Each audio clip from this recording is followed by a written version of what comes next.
Did you know that nearly 100 dealership groups just received a formal notice from the Federal Trade Commission stating, "The price you advertise must be the actual price you charge"? Dealers have been ignoring that rule so openly for so long and charging you fees they are legally not allowed to charge that the federal government had to write it down in a letter and physically mail it to them. In this video, I'm breaking down exactly what's going on and how to save thousands on your next car purchase. Think about that for a second. This isn't some hidden legal loophole. It's basic honesty. Advertise one price, charge that price. And yet here we are in 2026, still dealing with it. The FTC didn't speak in general terms either. They called out the exact tricks dealers use to raise your final bill. And if you've bought a car recently, you've seen every one of them. If you haven't, consider this your survival guide. Let's break down exactly what the FTC called out, because this is the part you need to screenshot and save before you ever walk into a dealership. Illegal move number 1, the phantom rebate price. A dealer advertises a car for $28,000. Sounds great. You drive down.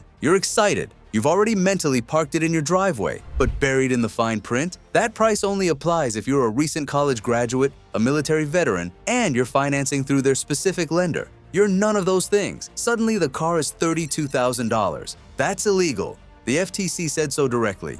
Illegal move number 2, the financing trap. You want to pay cash or bring your own financing from your credit union? Smart move, by the way. But the dealer says, "Oh, the advertised price is only available with our financing." Also illegal. The advertised price cannot be conditioned on how you choose to pay. Full stop. Illegal move number 3, the surprise add-on avalanche. You've seen this one. You agree on a price. You shake hands. You feel good. Then you sit down with the finance manager, and suddenly there's a $1,495 paint protection package, a $995 nitrogen tire fill, a $799 pre-delivery inspection fee, a $499 document processing charge. None of it was in the advertised price. None of it was requested. All of it is now somehow required. Illegal.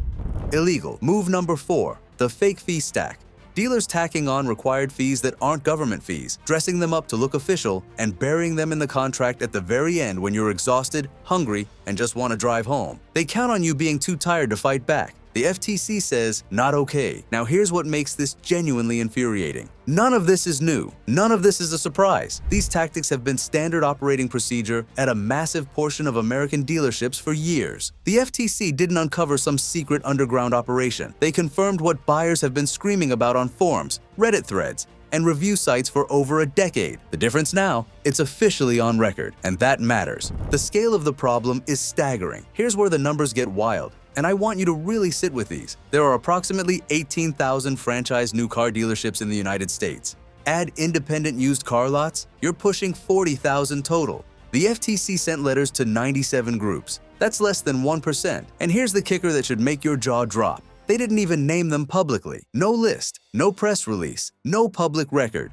You have zero way of knowing if the dealership you're planning to visit this weekend was one of the 97 that got flagged. Zero. The dealers who received those letters know they were flagged. The industry knows the letters went out. But you're walking in completely blind. That's not a minor detail. That's a fundamental flaw in how this enforcement action was structured, because transparency only works if the people who actually need the information have access to it. Sending a private warning to bad actors while keeping the public in the dark isn't consumer protection. It's a courtesy notice to the industry. Why dealers keep doing it? The math is brutal. Let me show you exactly why warning letters alone don't fix this, because once you see the math, you'll understand why this behavior keeps happening.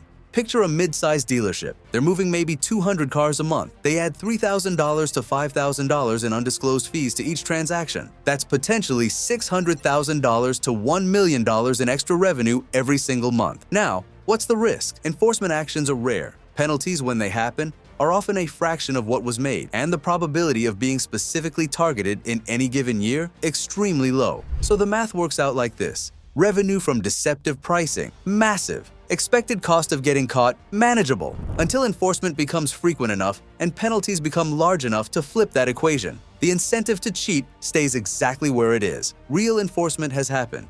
Dealers in Maryland, Illinois, and Texas have faced genuine legal consequences. But those cases were the exception, not the rule. And exceptions don't change industry-wide behavior. They just make the other 39,900 operators feel like they got away with it. What changes behavior is when getting caught costs more than the scam was worth. We are not there yet. Not even close. The platform problem nobody's talking about. Here's the part of this story that almost nobody is talking about, and it might be the most important piece of the entire puzzle. The FTC went after the dealerships. Fine, good, necessary. But what about the platforms? Think about how you actually shop for a car. You go to one of the big automotive listing sites.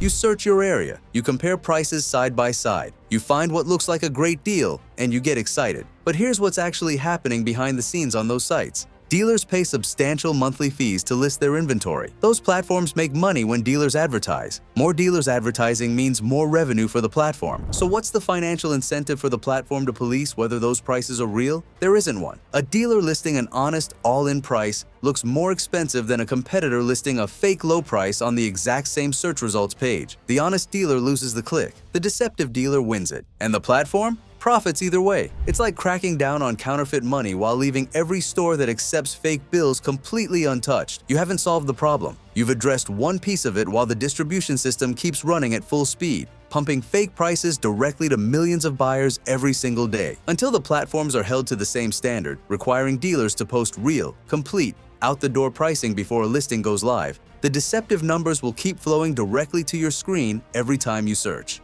The FTC action without platform accountability is half a solution at best. If you're finding this information helpful, please hit like button and subscribe. Why your 5-star review means nothing for pricing. Quick question, how do you evaluate a dealership before you visit? If you said, I check the reviews, you're not alone. That's what most people do. That's what most people have been told to do. And here's the uncomfortable truth. A dealership can add $4,000 in undisclosed fees to your transaction and still walk away with a 5-star review. How is that possible? Because reviews measure the experience, not the price. Did the salesperson seem friendly? Did they offer you coffee? Was the car clean when you picked it up? Did they follow up with a thank you call? Those things drive ratings. Whether the final price matched the advertised price almost never shows up in the review. Some buyers negotiate a couple of fees back and leave feeling like they won the negotiation, not realizing they still paid $2,000 more than the advertised price. Others just assume the extra charges are standard everywhere, because at a lot of dealerships, they basically are. It's been normalized to the point where buyers don't even question it anymore. That experience doesn't generate a warning review for the next buyer.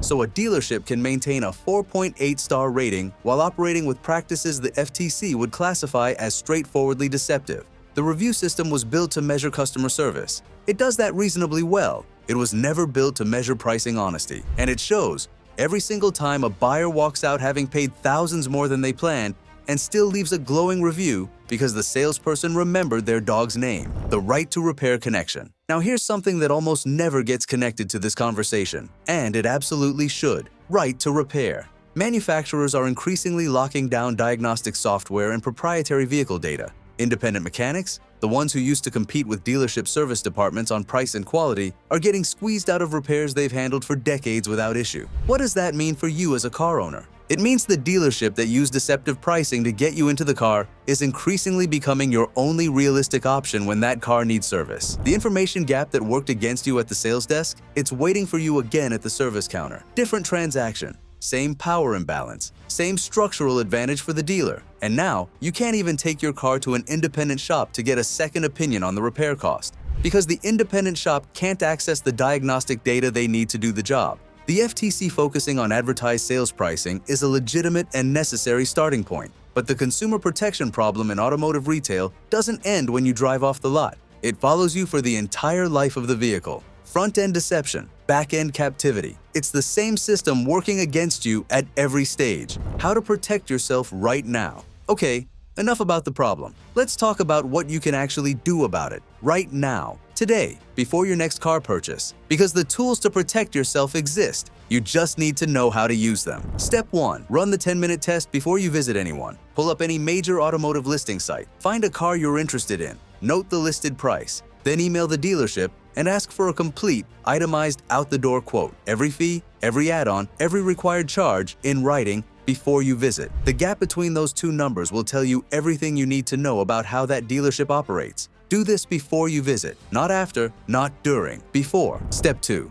Never negotiate in person first. The dealership's home turf is designed to work against you. The longer you're there, the more pressure builds. The more emotionally invested you become in a specific car, the harder it is to walk away from fees you never agreed to. They know this. They've built the entire process around it. Get the full price in writing before you make the drive. If a dealer tells you the real numbers only come together in person, that's your answer. That's them telling you exactly how they intend to handle the transaction. Walk away. Step 3. Separate the financing conversation completely. Get pre-approved through your bank or credit union before you ever contact the dealership. When you walk in with your own financing already secured, you remove one of the most powerful levers dealers use to obscure the real cost of the vehicle. The advertised price cannot legally be conditioned on dealer financing, but if you don't have an alternative lined up, you're in a much weaker position to push back when they try it anyway. Step 4. Use pricing transparency tools. New platforms are emerging that track out-the-door quotes rather than just customer satisfaction scores. The difference between a 4-star friendliness rating and an actual assessment of whether the final price matched the advertised price is enormous, and now you can access that information before you commit to a dealership. These tools exist specifically because the traditional review infrastructure was never designed to protect you on pricing. Use them every single time. Step 5. Know the illegal fees by name. Go back to that FTC list. Screenshot it. Have it with you when you walk in. Paint protection packages added without consent. Illegal. Financing conditions on advertised price. Illegal. Rebate-based pricing most buyers don't qualify for. Illegal. Undisclosed add-ons required at signing. Illegal. When you can name the violation out loud, you change the dynamic at the table instantly. Dealers rely on buyers not knowing their rights. The moment you demonstrate that you do, the conversation shifts. Step 6. Document everything. Save every email. Screenshot every advertised price. Print the listing before you go in. If the final contract doesn't match what was advertised or quoted in writing, you have documentation. That documentation is what turns a complaint into a case. The FTC wants to hear from buyers who've experienced exactly this. Use that channel. Every report adds to the pressure. What actually changes the industry?